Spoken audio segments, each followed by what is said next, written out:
Dan kita harus nyatakan Presiden Jokowi itu bukan saja bajingan dan tolol, tapi bangsat. Bangsatnya karena menyatakan bau-bau kolonial itu Istana Merdeka dan Istana Bogor. Kamu itu tinggal di situ dibiayai oleh negara dari ujung kaki sampai ujung rambut. Lu taunya tahu beres, makan kenyang ini segala macam. Lu sampai dipijit, diurut, di semua difasilitasi oleh negara. Tiba-tiba lu bilang istana itu adalah bau-bau kolonial, ya kan?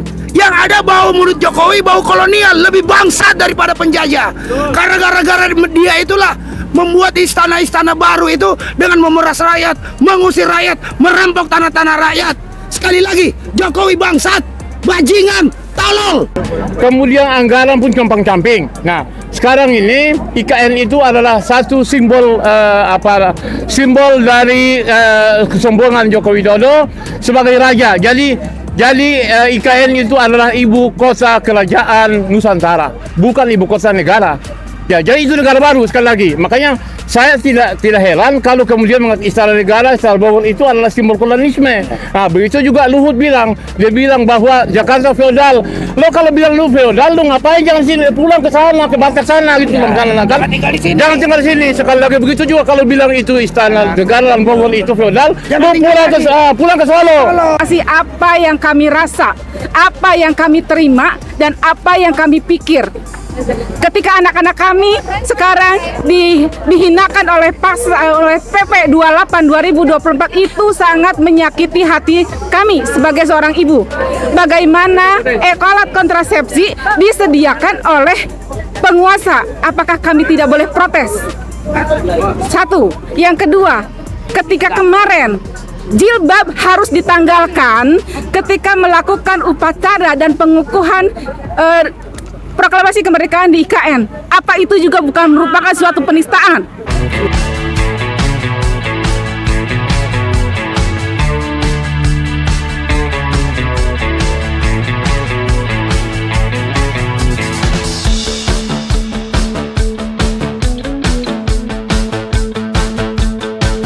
Terima kasih para pemirsa berbagai channel, di channel Mimbartuk channel dimanapun berada, baik dalam dan luar negeri. Kali ini tadi kita udah dengarkan tadi statement daripada para senior kita yang ada, para presidium.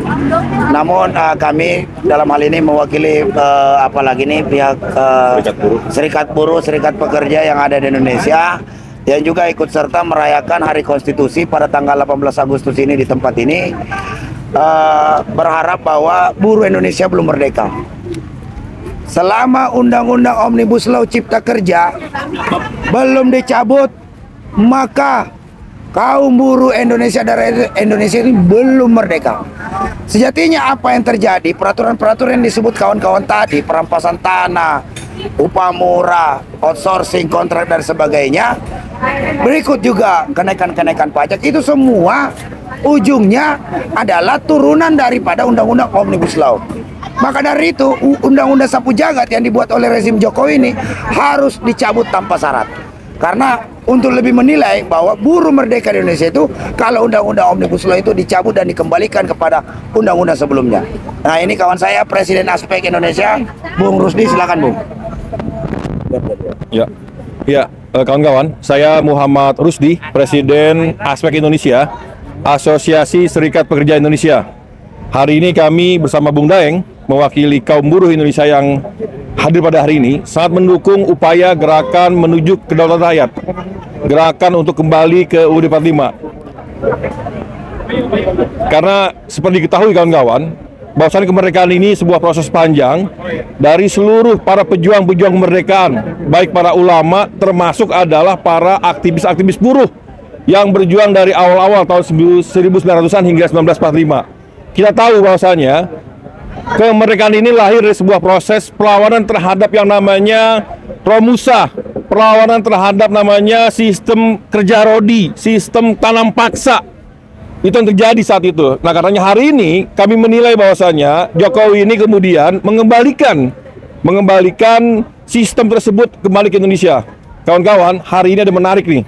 Yang menarik adalah bahwasanya ternyata hari ini Indonesia adalah tingkat pengangguran tertinggi di ASEAN. Ya, ini bukti bahwasan Jokowi gagal. Yang kedua, hari ini juga terjadi sebuah fenomena di mana Jakarta tingkat penganggurannya mengalami kenaikan 1000%. Kemudian Bangka Belitung mengalami kenaikan hampir 4000%.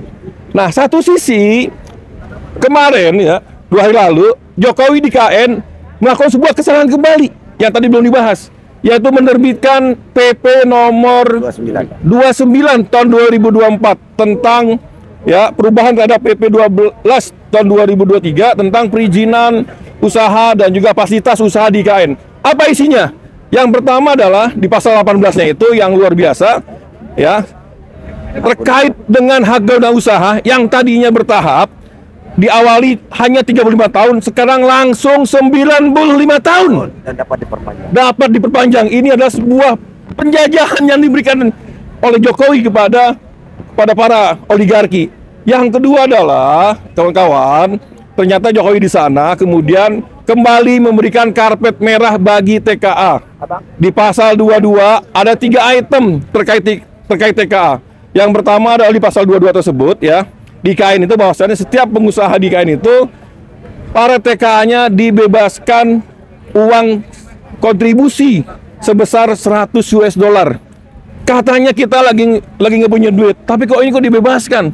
Ya, ini karpet merah. Yang kedua adalah RP TKA ya, rencana penggunaan TKA yang tadinya hanya untuk 5 tahun diperpanjang 10 tahun.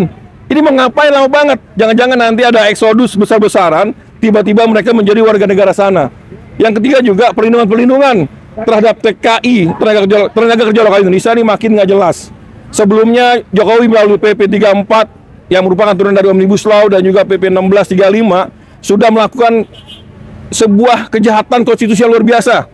Yang pertama adalah menghapuskan kewajiban bagi TKA harus bisa berbahasa Indonesia.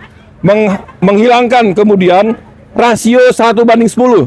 Kalau TKA masuk 1 harusnya diikuti oleh 10 tenaga kerja lokal. Yang ketiga adalah harusnya TKA yang masuk itu adalah orang yang skill, punya pengalaman di bidangnya 5 tahun, punya pendidikan, dan juga dia punya skill lah gitu kan, bukan yang kaleng-kaleng. Nah, ini artinya adalah bahwasannya hak konstitusi kami yang diatur dalam pasal 27 bahwasanya setiap warga negara berhak mendapatkan pendapatan yang layak, berhak mendapat pekerjaan yang layak. Ini hari ini kami tidak menerimanya.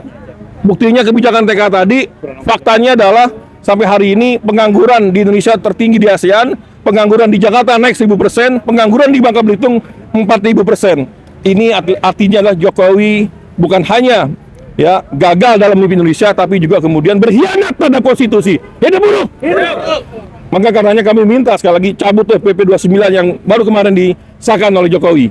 Kemudian juga cabut Omnibus Law dengan segala turunannya. PP 34 tentang TKA, PP 35 tentang pesangon, PP 36 tentang pengupahan dan lain-lain.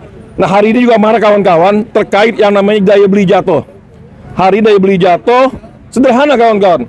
Semenjak Jokowi berkuasa, Jokowi menerapkan kebijakan era upah murah yang membuat kelas menengah di Indonesia, para buruh ya, baik buruh di berbagai sektor tekstil, garmen dan seterusnya, ini kemudian dengan upah yang naik di 2015 hanya 8% dan hari ini hanya naik sekitar 1% sampai 3%, membuat upah tidak berkualitas. Ketika upah tidak berkualitas, udah otomatis tidak bakal bisa upah tersebut bisa menyerap hasil-hasil produksi dari industri maupun jasa termasuk UKM. Siapa yang mau beli barang-barang seperti mie ayam, gado-gado, ya, nasi goreng kalau bukan para buruh. Nah, hari ini kelas menengah itu kemudian udah nggak punya tabungan. Yang ada tabungannya udah habis-habisan, yang ada hari ini masuk ke pinjol segala macam. Sederhana, itu karena upah tidak berkualitas, kawan-kawan. Karenanya sekali lagi kami kaum buruh akan siap bergerak mengingatkan Jokowi yang sudah salah langkah dan harus diadili sesuai dengan konstitusi ataupun terserah rakyat lah. Hidup buruh! Hidup buruh! Terima kasih Presiden Aspek Indonesia. Saya ingin mengatakan dalam kesempatan ini bahwa pelanggaran konstitusi itu makin nyata dan kita dalam gerakan hari ini ingin mengembalikan kedaulatan rakyat dan menegakkan konstitusi. Dan kita harus nyatakan Presiden Jokowi itu bukan saja bajingan dan tolol, tapi bangsat. Bangsatnya karena menyatakan bau-bau kolonial itu Istana Merdeka dan Istana Bogor. Kamu itu tinggal di situ dibiayai oleh negara dari ujung kaki sampai ujung rambut. Lu taunya tahu beres, makan kenyang ini segala macam. Lu sampai dipijit, diurut, di semua difasilitasi oleh negara. Tiba-tiba lu bilang istana itu adalah bau-bau kolonial, ya kan? Yang ada bau mulut Jokowi, bau kolonial, lebih bangsat daripada penjajah. Karena gara-gara dia itulah membuat istana-istana baru itu dengan memeras rakyat, mengusir rakyat, merampok tanah-tanah rakyat.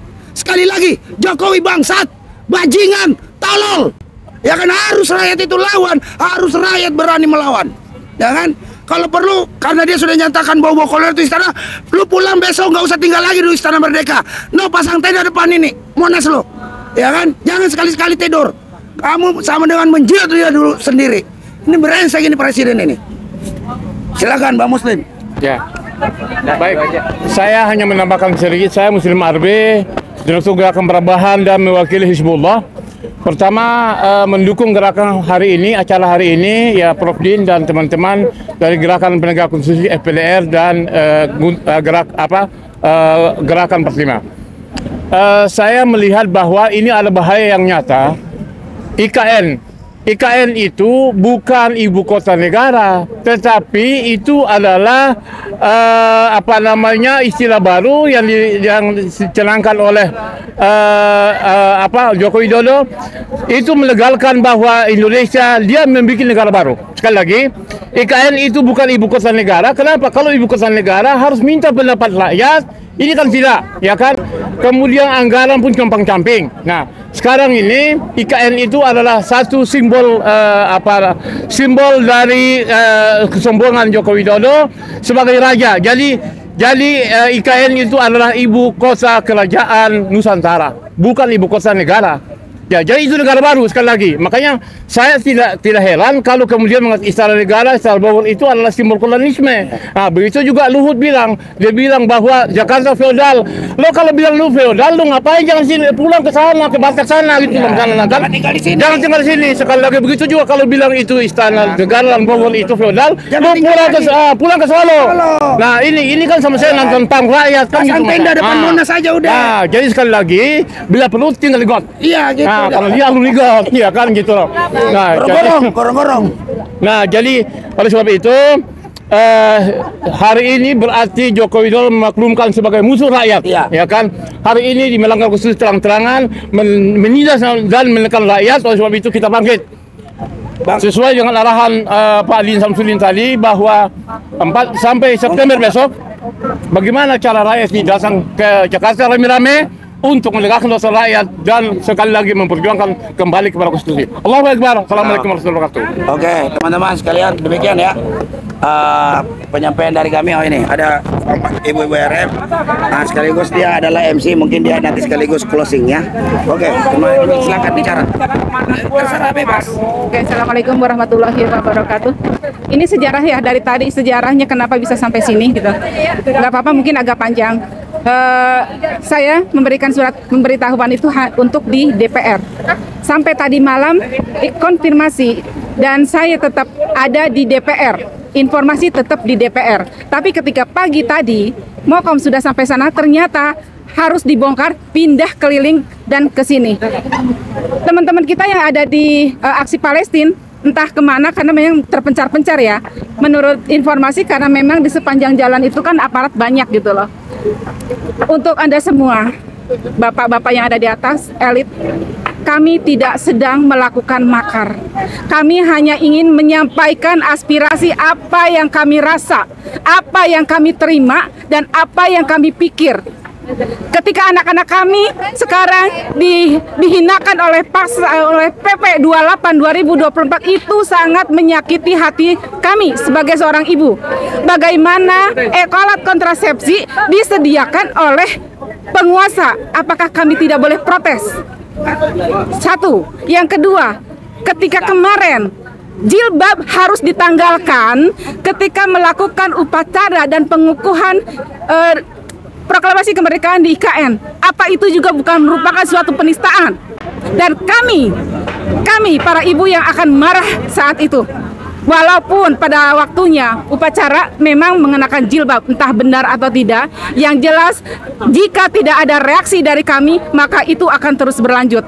Sekarang aksi kami dari GPKR, FPDR, dan G45 akan meminta kembalikan kedaulatan kepada rakyat, karena memang sejatinya kedaulatan harus ada di tangan rakyat. Kedua, kembalikan Undang-Undang Dasar 1945 ke yang asli, 18 Agustus 1945 dengan adendum. Oke, jadi untuk Anda semua, para elit, aparat, ataupun siapapun, jangan pernah takut oleh rakyat ketika Anda semua tidak melakukan kesalahan. Oke, jangan pernah takut rakyat ketika Anda tidak melakukan kesalahan. Jika seperti ini reaksinya, artinya Anda takut terhadap rakyat. Maka inilah yang segelintir inilah yang berani, yang menjadi momok paling menakutkan bagi Anda semua. Ini adalah negara kedaulatan rakyat. Kedaulatan ada di tangan rakyat, dan kami akan mengambil kembali kedaulatan itu. Assalamualaikum warahmatullahi wabarakatuh.